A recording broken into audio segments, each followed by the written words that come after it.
तो कैसे हो तुम लोग। मुझे मालूम है तुम लोग एकदम ठीक ठाक हो गए और आज मैं तुम लोग के लिए लेके आया हूँ my wife is from 1000 year ago का चैप्टर नंबर 44। अगर आप लोगों ने पिछला चैप्टर देखा ही होगा तो पिछले चैप्टर में जिंग सुचिन को कहती है मैं अपने लिए एक जमीन खरीद लूंगी और उसमें खेती करके अपनी जिंदगी जीऊंगी। लेकिन तभी सुचिन जिंग को कह देता है ये आइडिया बहुत ही बेकार है, अपने दिमाग से निकाल लें। फिर जिंग ये सब भूल जाती है और वो अपने कंप्यूटर पे काम कर रही होती है। तभी उसे सुचिन के छुपाए हुए फोटो मिलते हैं अपने पुराने समय के और उसमें बहुत ही अजीब तरीके से दिख रहा होता है। फिर सुचिन जिंग को कहता है ये मैं नहीं हूँ, ये कोई और है। लेकिन फिर भी लास्ट में वो अपनी गलती मान लेता है और वो जिंग को कहता है कि हाँ ये मैं ही हूँ। तभी जिंग सुचिन को कहती है पुराने समय में आप कितने अजीब तरीके के कपड़े पहनते थे और वहाँ पे वो चैप्टर खत्म हो जाता है। अब उसके आगे की स्टोरी शुरू होती है। स्टार्टिंग के चैप्टर में जिंग सुचिन को देख रही होती है और जिंग सुचिन को कह रही होती है पुराने समय में आपके बाल कितने लंबे हुआ करते थे। और ये सुन के सुचिन बहुत ज्यादा परेशान लग रहा होता है और वो जिंग को कह रहा होता है ये बस एक तरीके का शौक था मेरा, तू गलत मत समझना इसे, समझ गई ना, तू नहीं समझ सकती मैं अगर कुछ भी कहूंगा तो भी। और उस टाइम पे ये बहुत ही ज्यादा फेमस भी था, इसलिए लोग सबसे ज्यादा ऐसी चीजें पहनते भी थे।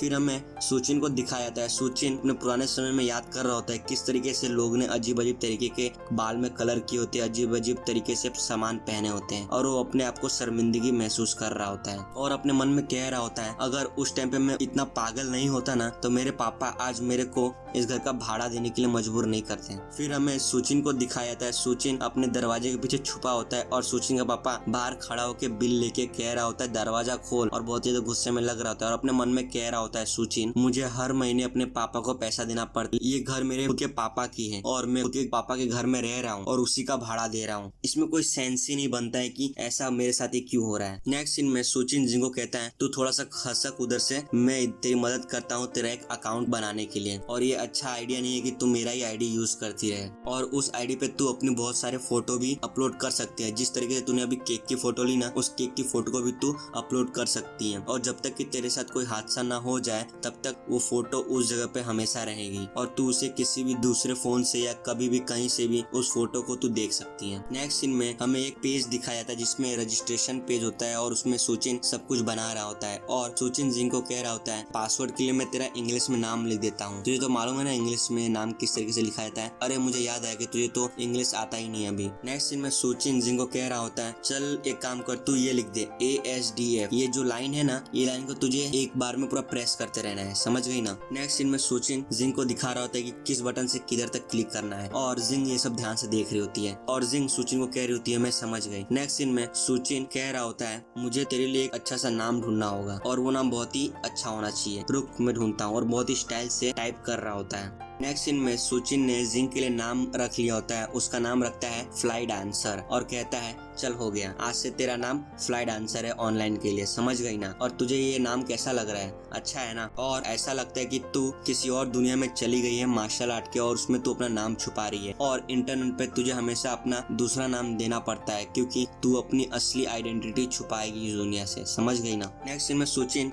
जिंग को कह रहा होता है मैं तेरे लिए बहुत ही अच्छे ग्रुप में तुझे ज्वाइन करवा देता हूँ और तू उस ग्रुप में देखने का किस तरीके से लोग बातें करते हैं और समझने का, ठीक है ना। और इंटरनेट पे बहुत ही अजीब तरीके के लोग भी रहते हैं, अगर तू उनमें से किसी एक को मिली तो उस पर ध्यान नहीं देने का और उसे नजरअंदाज कर देने का। नेक्स्ट सीन में सुचिन जिंग को समझा रहा होता है अगर तू किसी चीज में फंस गई और तुझे समझ में नहीं आ रहा है कि आखिर वो है क्या तो तू इंटरनेट पे सर्च कर सकती है और तुझे उसका जवाब मिल जाएगा और इधर क्लिक करने का और इसमें तू अपना सवाल डालने का और तुझे इसके जवाब मिल जाएंगे। नेक्स्ट सीन में सुचिन थक गया होता है जिंग को समझा के और सोफा पे जाके बैठ जाता है और वो अपने मोबाइल में जिंग को ऐड कर रहा होता है और अपने मन में कह रहा होता है अगर इसी तरीके से चलता रहा तो ये योद्धा इंटरनेट के बिना जी भी नहीं पाएगी। कुछ भी हो देखा जाए तो अच्छा ही है कि ये यहाँ से निकल के करना चालू कर दे, उससे तो अच्छा ही है। नेक्स्ट सीन में सुचिन जिंग को देख रहा होता है और अपने मन में कह रहा होता है थोड़े ही समय में कितनी जल्दी 2 महीने गुजर गए पता भी नहीं चला। मुझे ऐसा लग रहा है कि मैं किसी को अपने पास रखा हूँ और जो मुझसे हर एक चीज पूछती है और मैं उसका जवाब देता रहता हूँ और किसी न किसी दिन तो ये इस जगह पे जीना सीख जाएगी और ये अपनी जिंदगी इस समय में जीना चालू कर देगी। नेक्स्ट सीन में हमें जिंग को दिखाया जाता है जिंग कंप्यूटर पे अपना काम कर रही होती है और सुचिन अपने मन में कह रहा होता है फिर लास्ट में ये इस समय की लड़की बन जाएगी, किस तरीके से शहर में लड़की रहती है उसी तरीके से। नेक्स्ट सीन में सुचिन और जिंग को दिखाया जाता है सुचिन अपने मन में कह रहा होता है 1000 साल पहले की लड़की, वो भी कायुन के समय की लड़की इस समय में आ गई और ये समय गोल्डन पीरियड चल रहा है और मैंने उसके लिए सब कुछ कर दिया जो मुझे करना चाहिए था। नेक्स्ट सीन में 10:30 बज गए होते हैं और जिंग सुचिन को कह रही होती है मैं जा रही हूँ नहाने के लिए, ठीक है ना। तभी सुचिन जिंग को कहता है ठीक है तू जा सकती है। और इससे मुझे याद है मैंने तेरे लिए एक नया टॉवेल खरीद के लाया है, वो बहुत ही बड़ा है जिससे तू अपना बाल पोंछ सकती है और वो सुखाने में थोड़ा आसान रहेगा, ठीक है ना। तभी जिंग कहती है ठीक है। नेक्स्ट सीन में जिंग नहाने के लिए चली जाती है और अपने मन में कह रही होती है सुचिन सही कह रहा है, अभी तक मैंने जो चीज देखा है वो सिर्फ लोगों को मनोरंजन के लिए, और ऐसा नहीं है कि मेरे समय में लोग वहाँ पे सिर्फ अपने जीने के लिए कुछ भी करते थे। और कह रही होती है कि 2 महीने गुजर गए पता भी नहीं चला। फिर जिंग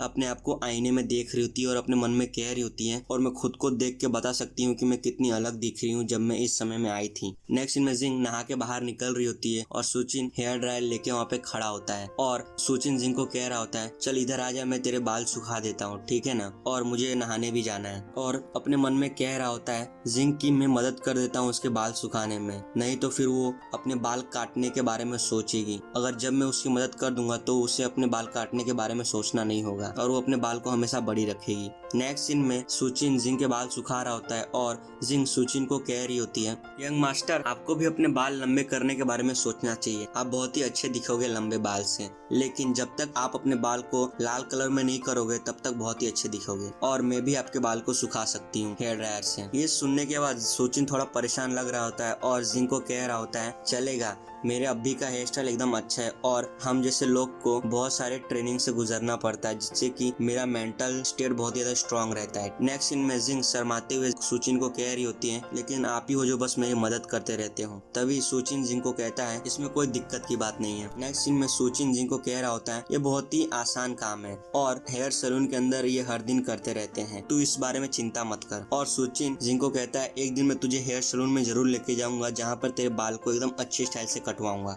नेक्स्ट सीन में जिंग बहुत ही ज्यादा खुश लग रही होती है और सुचिन को कह रही होती है आपका बहुत ज्यादा शुक्रिया यंग मास्टर, और अपने मन में कह रही होती है अगर सुचिन मेरे समय में आ गया होता गलती से तो क्या वो जिंदा रह पाता अपने इस बड़े दिल के साथ और बहुत ही कमजोर हुनर के साथ। नेक्स्ट सीन में जिंग अपने हाथों को देख रही होती है और अपने मन में कह रही होती है अगर ऐसा होता तो मैं यंग मास्टर की रक्षा करती और मैं उसके सामने कहती ये बहुत ही आसान सा काम था। नेक्स्ट सीन में हमें जिंग को दिखाया जाता है जिंग बहुत ही ज्यादा खुश लग रही होती है और अपने मन में कह रही होती है ये गोल्डन समय कितना अच्छा है और इस समय में मैं कितनी अच्छी जिंदगी जी पा रही हूँ। अच्छा है कि ये हमारे समय में नहीं था, हमारे समय का गोल्डन समय कितना बेकार और अभी बहुत ही अच्छा है कि जिस तरीके से हम दोनों इस जगह पे रह रहे हैं। नेक्स्ट सीन में हमें सुचिन के बिल्डिंग के बाहर का सीन दिखाया जाता है जहाँ पर लोग अपने काम पे जा रहे होते हैं। नेक्स्ट सीन में हमें जिंग को दिखाया जाता है जिंग सर्दी के कपड़े पहनी हुई होती है और सुचिन कह रहा होता है बिल्कुल इसी तरीके से खड़ी रहे और हिलना मत। फिर हमें बताया जाता है सुचिन